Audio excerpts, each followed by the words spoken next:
All right, welcome back. This is Patents 2, Part 2. We're in the textbook at pages 717 to 727.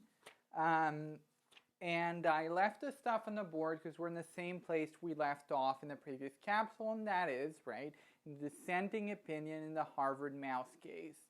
So again, everything we're looking at is not the law. So the conclusions that are drawn by the minority group of judges is not what the law is. In the most significant way, right, the minority, saying that the Harvard mouse is patentable, right, is not the law. In fact, it's the majority that is the law that says that the Harvard mouse is not patentable because it's a higher life form under this exception that the majority just created that says that higher life forms are not subjects to patents. The minority disagrees, right? And what the minority says, of course, is not the law, but the various, underlying debates that the majority looks at are very much true, right? They're very much existing debates. And regardless of the position that is taken by this, portion of the Supreme Court, the underlying debates remain extremely relevant to patent law and are demonstrations of the underlying public policy concerns in patent law. So, again, still in the dissenting opinion there about higher life forms, which are an exception to patentable subject matter. And so an exception under the Act. So under the Act, you have these various criteria, as we said. First one is patentable subject matter. That's what we looked at last week. Then you have these other criteria. It has to be novel, non-obvious, and useful, right, for you to get a patent on it. This week, right, in this capsule and the previous one, we're looking at what it means to not be patentable subject matter. So exceptions that the courts say, or the Patent Act says, are not subject to patent. So even though you fall under the various categories of patentable subject matter that we saw earlier under Section 2 of the Act, right, about essentially, right, what it means to be an invention under the Act, to be patentable subject matter, there are exceptions that say you're not counted as that because you fall under one of the exceptions. The one that's in the Act is the mere scientific principle, as we said, and the other two that we've looked at, professional arts, very briefly, and higher life forms are not in the Act. They're things that courts have interpreted as exceptions that are not specifically written down in the Act. So, what does the minority say, right? The minority says, basically, paragraph 64 is where we start off, says patents are about exclusive rights. They're about rights given to people to prevent other people from doing things. In other words, as we said, monopolies. And quite importantly, right, they're not really about what happens afterwards. Right? As the court says, they only confer prohibitive right. They only tell people, right, that they cannot do what they cannot make what the patent owner has the exclusive right to make. That's it, the court says. That's all the Patent Act does, right? So, for instance, the Patent Act doesn't say, how you can sell it. It doesn't say that you have a right to sell it to anyone for any reason or under any circumstances. As a matter of fact, it may well not be the case. The best example is a drug. You might have invented a drug and then you have a patent on that. Well, what that means is that no one can make that drug and sell it. That doesn't mean that you've suddenly earned the right to sell it because, there's these 5 dictionaries of regulations in Canada that apply to drugs. And so if you want to exercise your rights, right, if you want to use your right to sell the drug, which you're the only person that can exercise, you have to meet what the statutory conditions are. You have to respect what the law says are the things that you have to do in order to sell your drug. And that applies even though you have a monopoly, and we'll see that that's the distinction that becomes particularly relevant later on in the minority's reasoning. Because the Patents Act first doesn't deal with these things, you know, because it's a law. It's a bunch of pages, 100 sections long, right? Doesn't really start dealing with the Food and Drug Regulations, which are phone books and phone books and phone books. And to find a prohibition in the Patents Act is broader. To say that something is not patentable, right, means that you cannot come up with these phone books, because these phone books are about how you sell your patented drug. Well, if the Act says you don't get a patent, that's irrelevant. So it's not just a matter of saying whether the Act, you know, the Patent Act properly provides a statutory framework for, say, drugs. It doesn't, it shouldn't, it's not what it's meant for. It's what the phone books are for, that are enacted as regulations either under the Patent Act or elsewhere. Right? What you do when you exclude something from patentable subject matter, when you find an exclusion, is you prevent the phone books. So you prevent someone from having a patent on something, and generally that means they won't invent it, and if they don't invent it, they don't sell it. If they don't sell it, it doesn't matter what the phone books say, because it doesn't happen.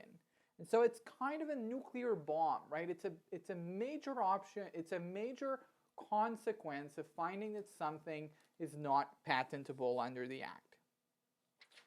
Then the court goes into what we said, right, about life. Says that the majority got this wrong. The majority has this distinction as to what life means. And the court's going to say, the minority, again, I'm sorry for saying the court, the minority is going to say what it says a couple times over, and that is that it doesn't really matter what their positions are. It doesn't matter whether the majority thinks that this is life and therefore not protected. And the minority is not going to come in and say this is not life, right? What the minority is going to come in and say, right, is that it doesn't matter. This is not what we're concerned with. So it's not going to say it's life or it's not. It may be, it may not be. But it's either going to say this doesn't matter under the Act. This is a distinction that is not written down, that you made up, that's not relevant, because the Act doesn't say higher life form. The Act says novel, useful, non-obvious, and patentable. That's what it says. Second, the court's going to say, if that's debate to be had, this is not the proper forum. So it's not about us as minority judges disagreeing with the majority, right? Instead, it's going to be about us as minority judges saying, we shouldn't have this debate here.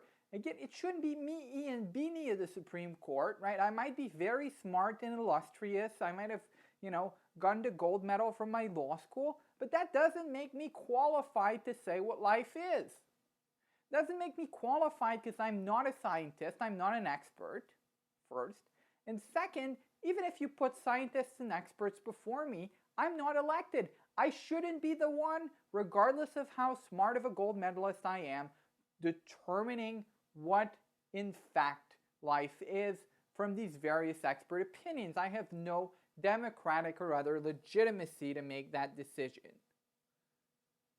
And so the court's going to say, right, the patent commissioner is intervening, right, in that case, because again, that's where it starts. Patent commissioner says this is not protected. Then the company, right, generally when it loses, when it doesn't get its patent, goes to the federal court and says, look at this, judge of the federal court, the patent commissioner got the whole thing wrong, and therefore you should quash that decision because we want our patent, right? The federal court might not do that on its own, as we said, but generally, right, that's kind of how it goes. And then federal court appeal, and eventually Supreme Court, all that because the company is very unhappy. And then the Supreme Court said the patent commissioner, right, made all these great submissions about what the right thing to do is, how we should regulate genetic research, what life is. And then the court says, we don't get into that, right? The minority says, we don't get into that because we shouldn't, right? This is not the proper forum to have that discussion, regardless of how important that discussion may be. And the court gets to, at paragraph 78, very specifically what I said. The court says, right, you might think it's wrong to patent something that's alive. You might think it's wrong to patent higher life forms because that's against your religion, that's against your moral conviction, or because for some other reason you think that, you know, mice shouldn't be owned. Or if you think that mice shouldn't be owned, you think that they shouldn't be owned by a single person. There shouldn't be a monopoly on mice. That you shouldn't have one person being the only potential owner of a mouse and being able to charge rent for someone else wanting to own them. The court says that doesn't matter. It's not what the Act says. The Act doesn't say it can't be alive. The Act doesn't say it can't be a mouse, it can't be a higher life form. The Act says it has to be patentable, novel, useful, non-obvious.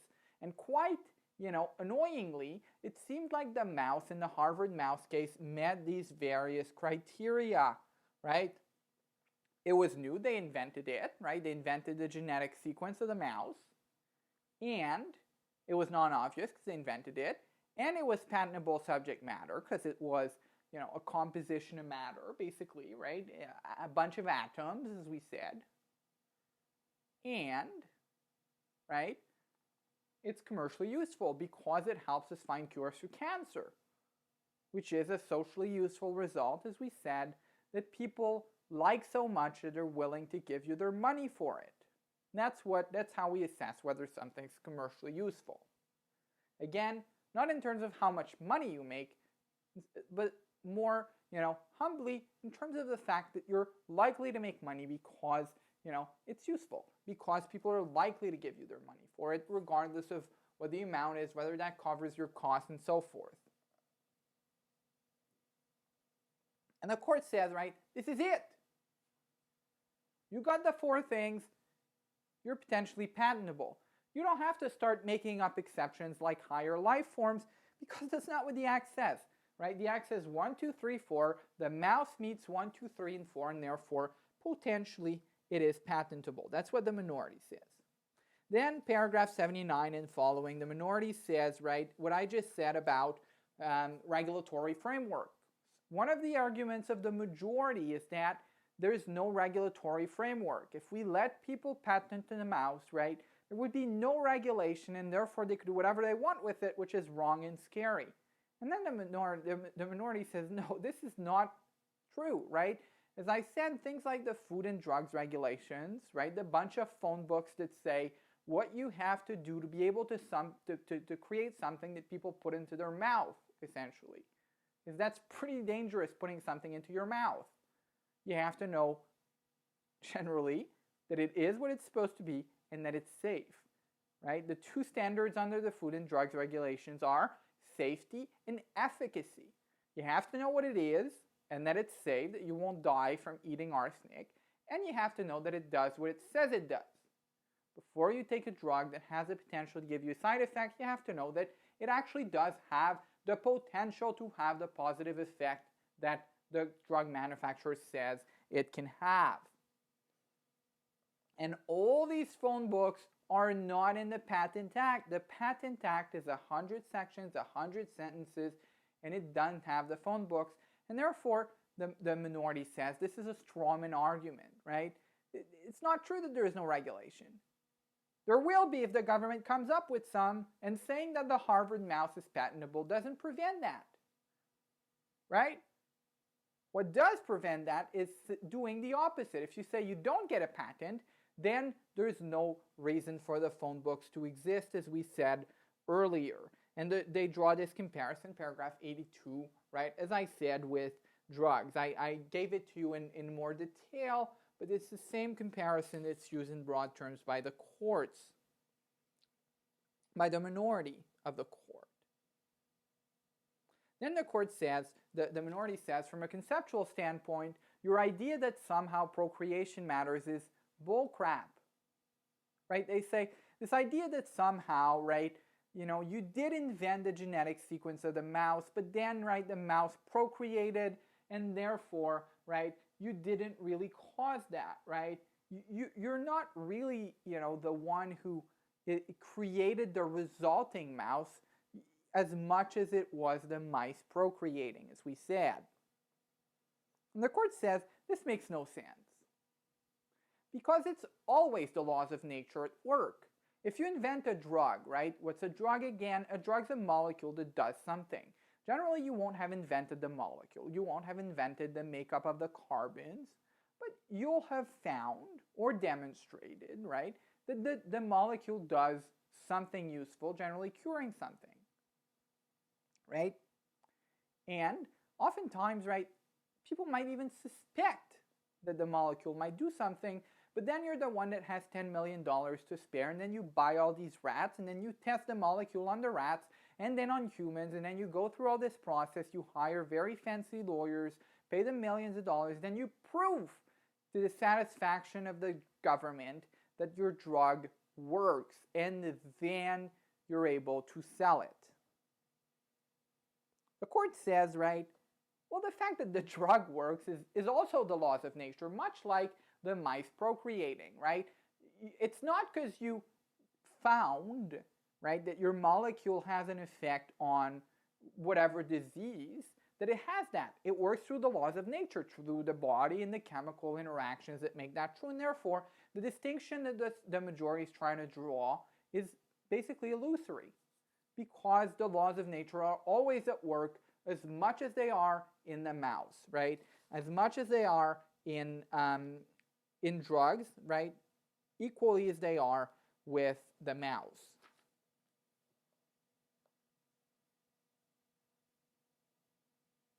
And then the court gets into this idea of identity. If you change the genetic makeup, do you change the identity? The court says first, yes. Because the way genetic makeup works is that you change every cell, because every cell is really a result of that genetic instruction. And therefore, yes, it changes the whole thing, because every cell in the mouse is a result of that genetic instruction. So the majority is wrong to say that changing one little thing doesn't change your identity, and therefore, right, you didn't make it. Same argument, right? Same argument as the procreation argument. Even though you did something, right, the resulting product is not much of your fault, and therefore it's not your invention, right? The minority says, first, again, as I said, right, yes, it is a significant modification, a significant impact, but more importantly, that is not our concern, right? What's identity? What's life? Where do you draw the line? That is not relevant, right? There might be a debate as to that, but again, not by me, Ian Binney of the Supreme Court. And second, right, one of the other things that the majority is going to say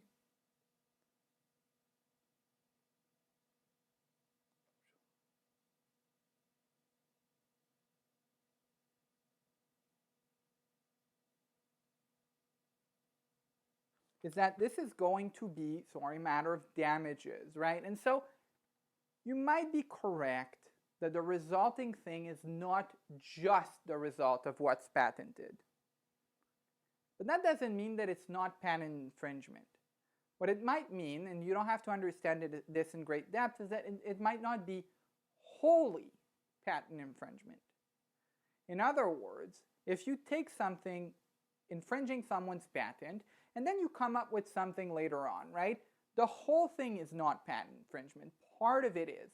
And therefore, right, the court says the act already allows for the result not being fully the work of the inventor by saying, for instance, you'll only get 20% of the profit made because only 20% of the profit is attributable to the patent infringement, to the thing that someone stole without paying you. Then the minority says, right, there's this argument of ordre public, this morality argument of public order. It is against public order.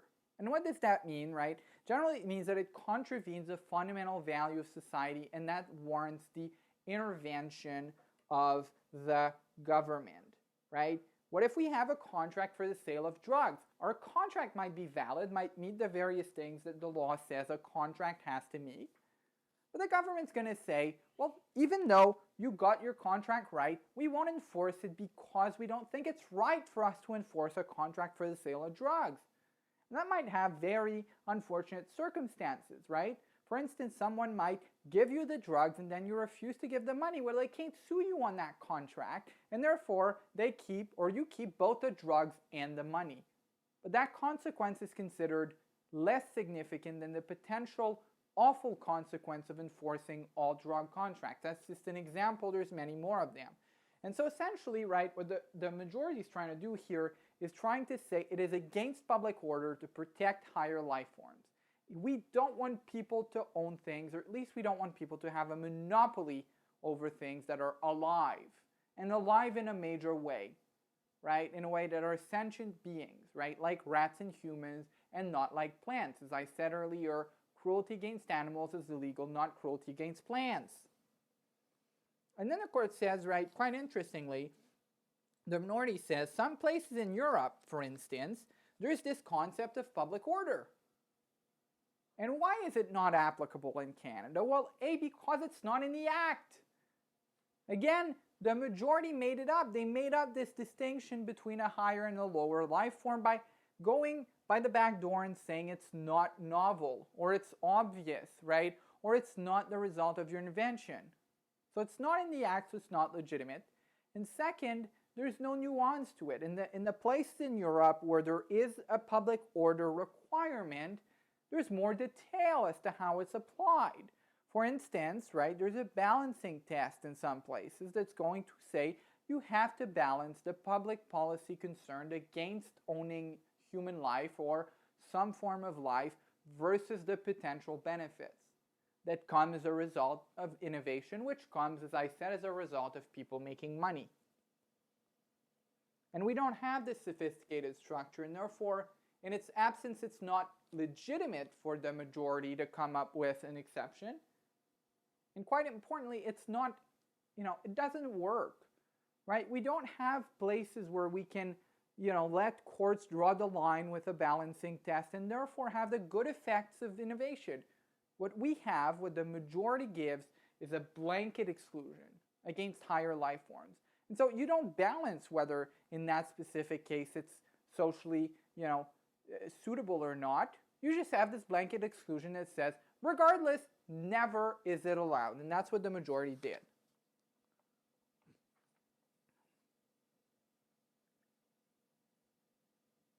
Then the court gets into, right, at paragraph at page 724, paragraph 100, animal rights.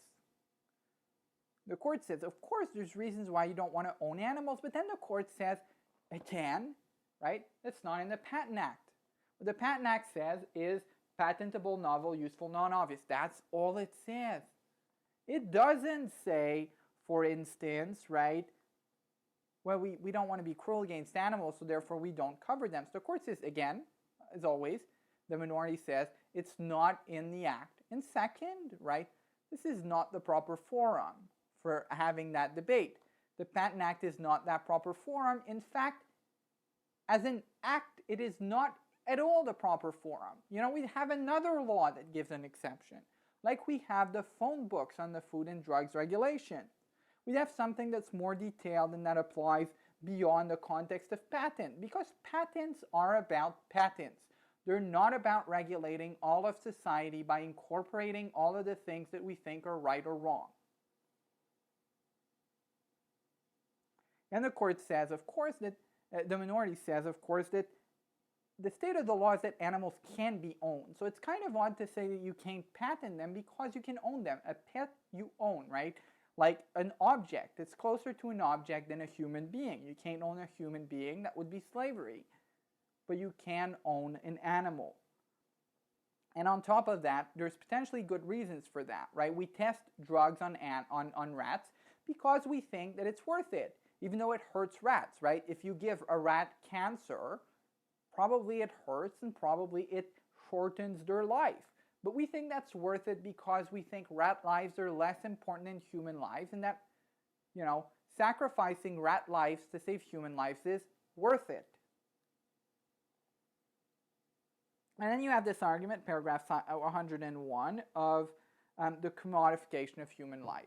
And you're told of this slippery slope argument. And the slippery slope argument is, right, we will let people do this little thing, and then it's going to get worse and worse and worse to the extent that we're going to lose control. And courts often use that argument, and oftentimes it's wrong, because oftentimes you'll find a jurisdiction, somewhere in Europe, for instance, that has the same rule, and where the slippery slope never really materialized. And the court says, right, there's no slippery slope here, and again, regardless, it's not in the Patent Act. And we could have all these phone books to deal with them.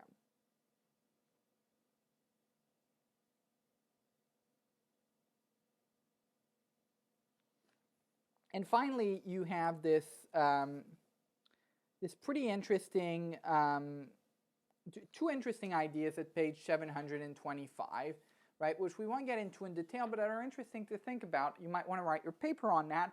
The first one is globalization. Now, that's interesting, right? The court says there's an argument against patent protection because it benefits richer countries. And why is that? Because richer countries have money, generally, and they have educated people. And these are the things that yield patent innovation.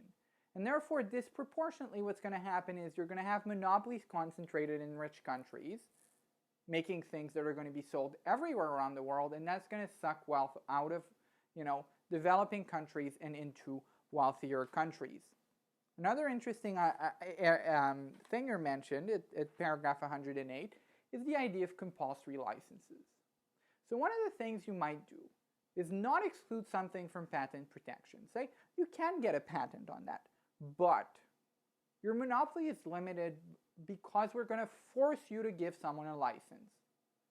And we might even force you to give it for free. So again, by virtue of your commercial monopoly, by default, you can prevent anyone from doing it. It's not a matter of you saying, I want to sell my snowmobile and therefore give me money. You could say, I don't want to sell it at all, and that's allowed by default, right? Well, the government can say, you're forced to sell your snowmobile to this type of people. More importantly, the government can say, you're forced to give it for free. Compulsory license, that's the way to deal with it. For instance, we might say, right, that you can use a drug or a scientific process for free in advancing science. That might be allowed. If you're in a university or you're coming up with something valuable, we might want to say you're allowed to do that for free. And that's one of the ways to deal with, right, this balance between innovation and the legitimate commercial monopoly of the person who invented the thing in the first place.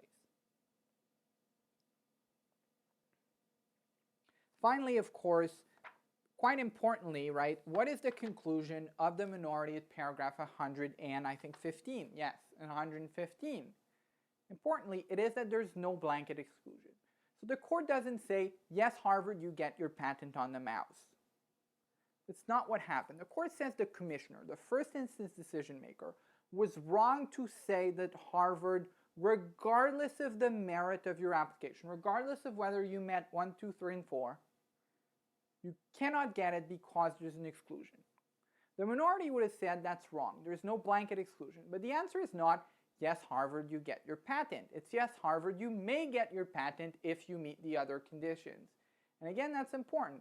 If there's no exclusion, it doesn't mean that you systematically get a patent, right? It just means that it's not subject to patents.